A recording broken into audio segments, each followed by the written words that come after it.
नमस्कार बच्चों, आज मैं वीडियो री एग्ज़ाम जो कि 26 जून 2023 को परीक्षा हुई है उसकी आंसर की लेकर आपके समक्ष उपस्थित हूँ। तो देखते हैं।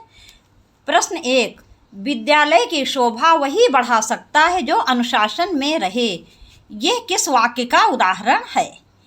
ए संयुक्त वाक्य, बी प्रश्नवाचक वाक्य, सी सरल वाक्य, डी मिश्र वाक्य। इसका विकल्प डी सही है, मिश्र वाक्य। मिश्र वाक्य वहाँ होता है जहाँ की एक मुख्य उपवाक्य और दूसरा आश्रित उपवाक्य होता है, और जब हम दोनों को मिला देते हैं तभी उसका पूरा अर्थ निकलता है, इसलिए यहाँ पर मिश्र वाक्य है। प्रश्न 2, श्रुति सम भिन्नार्थक शब्द युग्म लक्ष्य और लक्ष्य का उचित अर्थ है। इसका विकल्प ए सही है, उद्देश्य, और लाभ क्या है? गिनती। तो एक लक्ष्य का अर्थ है उद्देश्य और एक लक्ष्य का अर्थ है गिनती। देखते हैं अगला प्रश्न। किस विकल्प में शब्द युग्म का अर्थ भेद सही नहीं है? इसका विकल्प ए सही है, अभिराम, अविराम। अभिराम का क्या अर्थ दिया है? स्थिर, और अविराम का क्या अर्थ? लगातार। जबकि अभिराम का क्या अर्थ होता है? सुंदर। अभिराम का अर्थ होता है सुंदर, और यहाँ पर क्या दिया है? स्थिर। इसलिए यही शब्द युग्म सही नहीं है और ये आपका उत्तर है। और विकल्प देख लेते हैं। आदि, आदि, आदि का आरंभ होता है, आदि का अभ्यस्त होता है, बिल्कुल सही है। अचल का स्थिर, और अंचल का क्या होता है? क्षेत्र होता है। अयस्क का बदनामी और अयस्क का लोहा। देखते हैं प्रश्न 4, निम्नलिखित में से कौन सा वाक्य संयुक्त वाक्य का उदाहरण है? इसका विकल्प सी सही है, शाम हुई और गाय घर लौट आई। देखो बेटा, संयुक्त वाक्य जो होता है उसमें जो उपवाक्य होते हैं अपने आप में स्वतंत्र सत्ता रखते हैं, अर्थात दोनों उपवाक्यों का अपना स्वतंत्र अर्थ निकलता है। तो शाम हुई इसका पूरा अर्थ निकल रहा है, और गाय घर लौट आई, तो यही आपका उत्तर होगा। अब देखते हैं प्रश्न 5, बा तजुर्बा शब्द में कौन सा उपसर्ग है?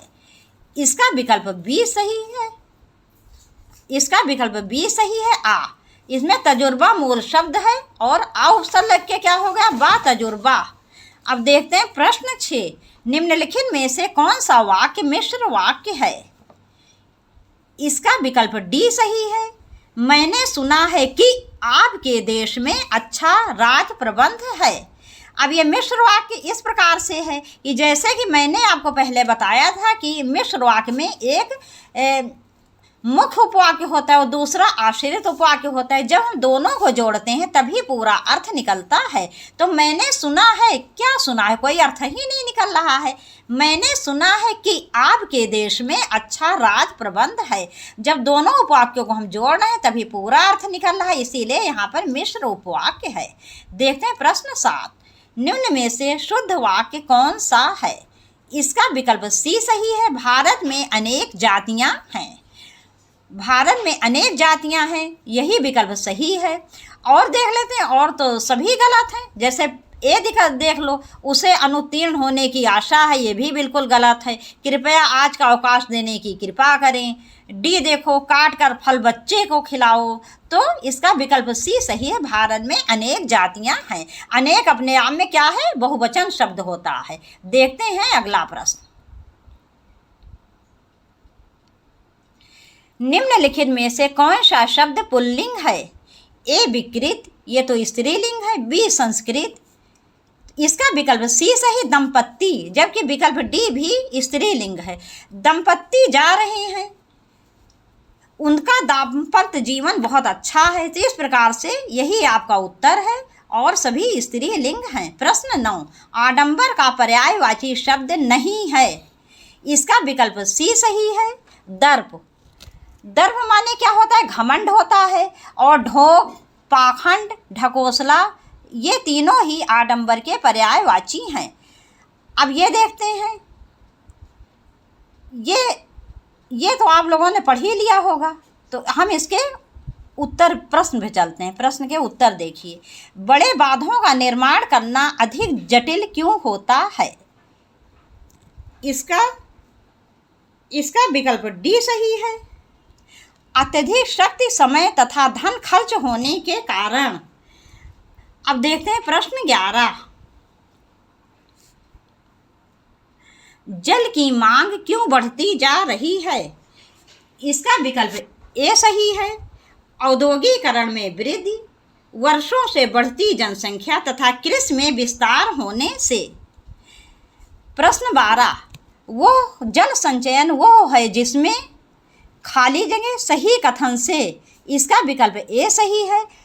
वर्षा जल को मुख्यतः भवनों की छतों पर इकट्ठा करके भूमि में संरक्षित करके आगे काम में लिया जाता है। प्रश्न 13, जल संरक्षण का सही समास विग्रह और समास का नाम है। इसका विकल्प ए सही है। जल का संरक्षण तत्पुरुष समास। ये यहाँ पर संबंध तत्पुरुष समास है। जल का संरक्षण तत्पुरुष समास। प्रश्न 14, बांध का निर्माण खाली जगह किया जा सकता है। इसका विकल्प सी सही है। कंक्रीट, चट्टान, लकड़ी और मिट्टी से भी। प्रश्न 15, कंठ से उत्पन्न होने वाले वर्ण हैं। इसका विकल्प गा सही है। गा और इसका विकल्प बी सही है। गा और घा। इसका विकल्प बी सही है। गा और घा। अन्य विकल्प भी देख लेते हैं। ये विकल्प ए डा ढा क्या है? डा ढा ये क्या है? ये है मूर्धन। टाठा डाढ़ा अड़ा। री और रा क्या है? ये भी मूर्धा है। चा छा क्या है? ये तालव्य है। देखते हैं अगला प्रश्न।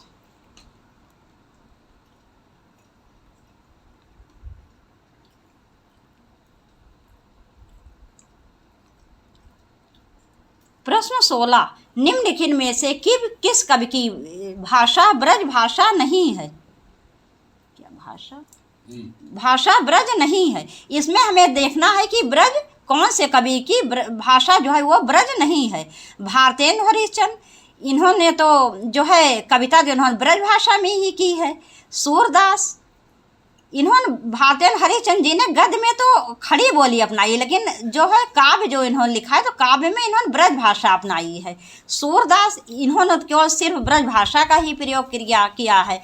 बिहारी लाल, इन्होंने भी केवल ब्रज भाषा ही अपनाई है। इसका विकल्प सी सही होगा। मैथिली शरण गुप्त, मैथिली शरण गुप्त जो है ये खड़ी बोली के कवि हैं। देखते हैं प्रश्न 17, मानसरोवर में किस कहानीकार की कहानियां संग्रहित हैं? इसका विकल्प सी सही है। प्रेमचंद, प्रेमचंद के कहानी संग्रह का नाम है मानसरोवर। देखते हैं अगला प्रश्न। अध्यक्ष महानगर पालिका को लिखे जाने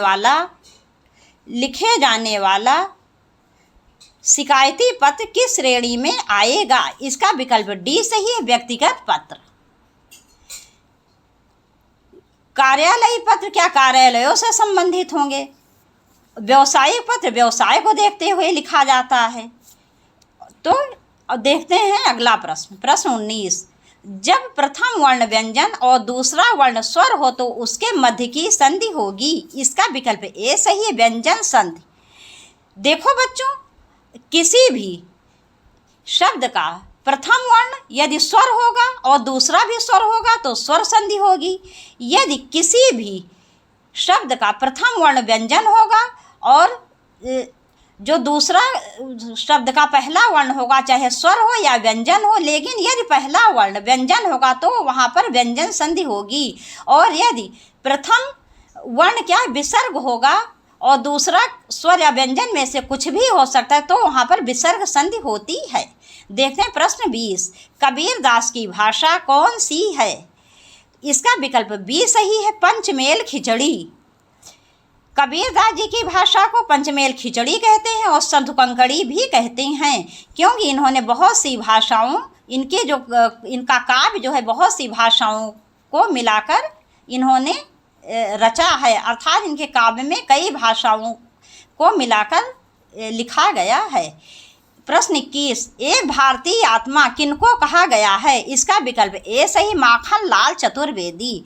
माखन लाल चतुर्वेदी को एक भारतीय आत्मा कहा गया है और ये राष्ट्रीय सांस्कृतिक काव्यधारा के कवि हैं।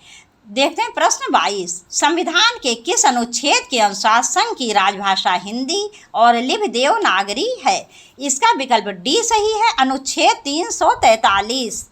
संविधान के भाग 17 अनुच्छेद 343 के अंतर्गत हिंदी को राजभाषा और इसकी लिपि को देवनागरी का दर्जा दिया गया था। प्रश्न 23, प्राकृत, संस्कृत, अपभ्रंश, पाल, इन भाषाओं में प्राचीनतम भाषा कौन सी है? तो इसका विकल्प डी सही है, संस्कृत। संस्कृत सबसे प्राचीन भाषा है और संस्कृत को भी 2 भागों में बांटा गया है, वैदिक संस्कृत, लौकिक संस्कृत। तो यदि आपसे और अंदर घुस के पूछ लिया जाता है प्रश्न कि संस्कृत में कौन सी भाषा सबसे प्राचीन, तो आपका प्रश्न होता वैदिक संस्कृत। तो सबसे पहले संस्कृत, फिर पाल, फिर प्राकृत और फिर अपभ्रंश। अब देखते हैं प्रश्न 24, निम्नलिखित में से कौन सी रचना संग्रह ब्रज भाषा में है? इसका विकल्प सी सही है, रसखान रचनावली। देखते हैं अगला प्रश्न।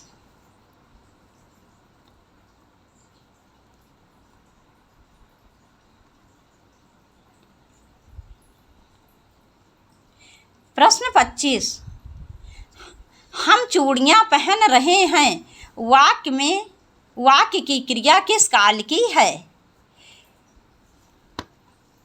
इसमें विकल्प बी सही है, अपूर्ण वर्तमान काल। अपूर्ण वर्तमान काल, जहाँ रहा है, रही है, रहे हैं आ जाए, वहाँ अपूर्ण वर्तमान काल होता है और इसका दूसरा नाम है तात्कालिक वर्तमान काल। देखते हैं अगला प्रश्न 26, निम्नलिखित में से कौन सा संधि विच्छेद सही है?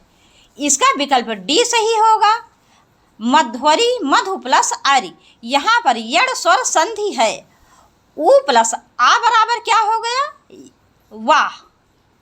देखते हैं अगला प्रश्न, निम्नलिखित में अपादान कारक का प्रयोग किस विकल्प में नहीं हुआ है?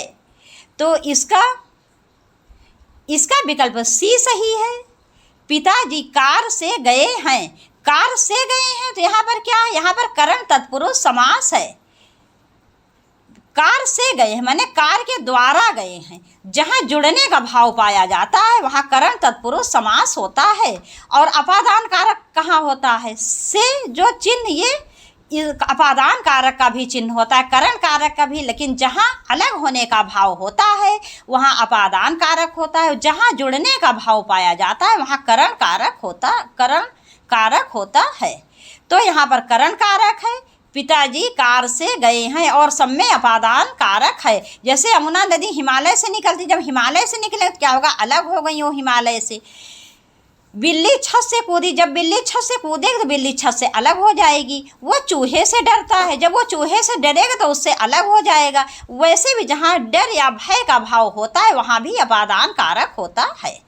अब देखते हैं प्रश्न 28, से किस कारक का विभक्ति चिह्न होता है?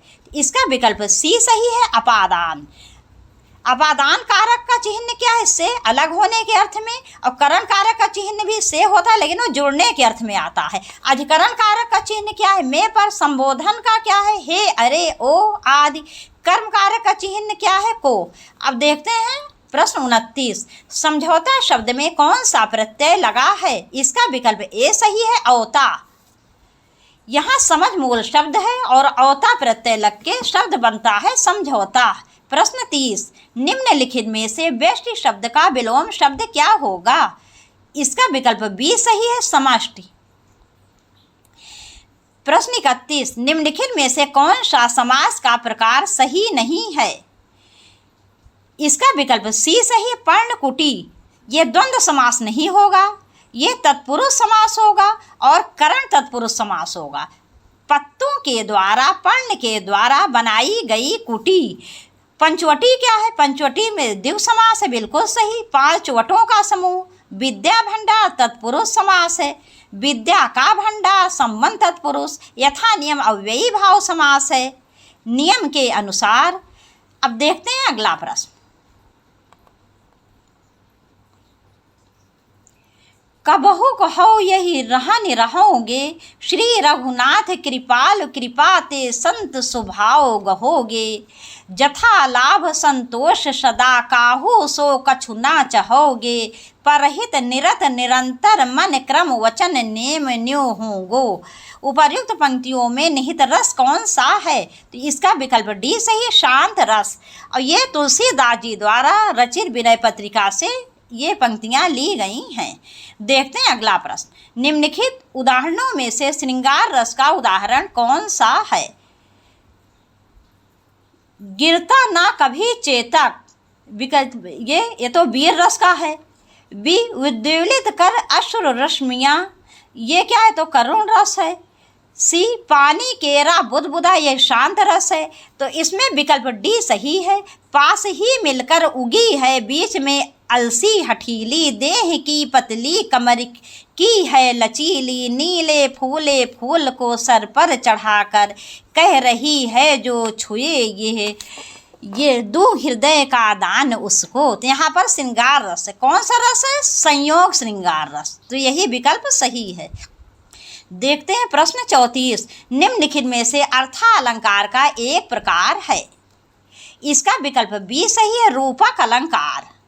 रूपक अलंकार अर्थालंकार है और एमक अलंकार, वक्रोक्ति अलंकार, श्लेष अलंकार, ये तीनों ही शब्द अलंकार हैं। देखते हैं प्रश्न 35। निम्नलिखित में से मौन और संपन्न शब्दों के क्रमशः सही विलोम शब्दों का चयन कीजिए। इसका विकल्प सी सही है। मौन का क्या हो जाएगा? मुखर, और संपन्न का विपन्न। देखते हैं अगला प्रश्न।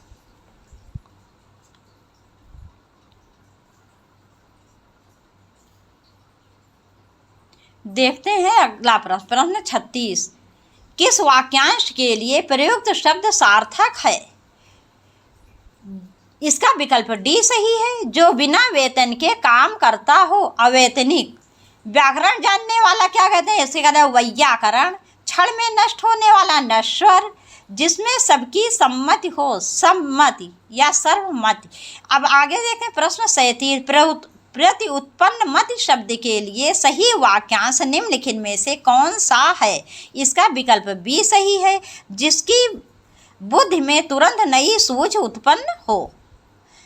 प्रश्न 38। निम्नलिखित में से कौन सी वर्तनी शुद्ध है? इसका विकल्प ए सही है, आशीर्वाद। आशीर्वाद। देखते हैं प्रश्न 39। निम्नलिखित में से कौन से विकल्प में पर्यायवाची युग्म सही नहीं है? इसका विकल्प ए सही है, जलधि और अम्बुद। जलधि का क्या अर्थ होता है? समुद्र। और अम्बुद का क्या अर्थ है? बादल। और सभी पर्यायवाची सही है। सरोवर, पुष्कर, दोनों का अर्थ होता है तालाब, दोनों पर्यायवाची। फड़ी, उरग, ये भी सर्व के पर्यायवाची हैं, दोनों सही हैं। पुरंदर, अमरपत, ये इंद्र के पर्यायवाची, दोनों सही है। तो आपका विकल्प ए जो है यही आपका उत्तर होगा। जलधि माने समुद्र, अम्बुद माने बादल। प्रश्न 40। निम्नलिखित में से तत्सम शब्द कौन सा है? इसका विकल्प ए सही है, कृपा। प्रश्न 41। निम्नलिखित में से शलाका का तद्भव रूप कौन सा है? इसका विकल्प ए सही है, सलाई। प्रश्न 42। निम्नलिखित में से तत्सम और तद्भव का कौन सा युग्म सही नहीं है? सही नहीं है। इसका विकल्प ए सही है, पौत्र। पौत्र का क्या होता है? पोता।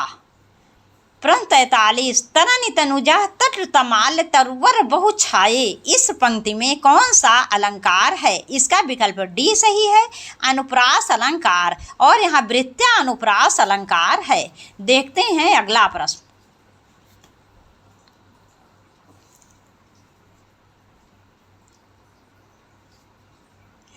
तिथि शब्द का बहुवचन है। इसका विकल्प सी सही, तिथियां। तिथि क्या है?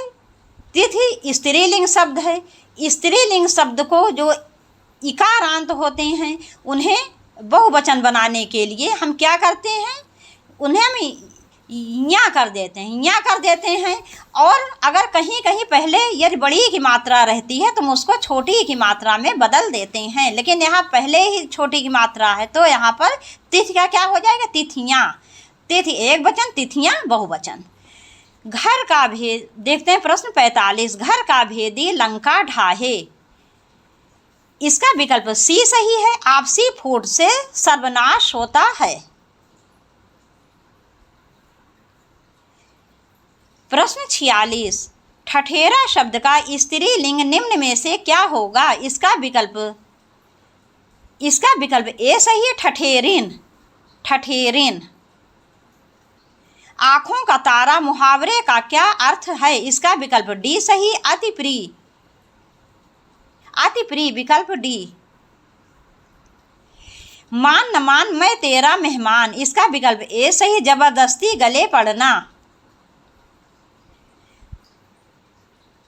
प्रश्न 49, निम्नलिखित में से वाक्य के शुद्ध रूप का चयन कीजिए।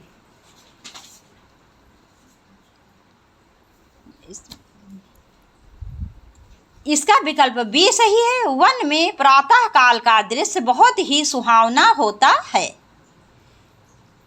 प्रश्न 50, किस विकल्प में सभी शब्द तद्भव हैं? इसका विकल्प डी सही है, छकड़ा, काजल, खेत। अब बच्चों यहीं पर ये वीडियो समाप्त कर रहे हैं। नमस्कार।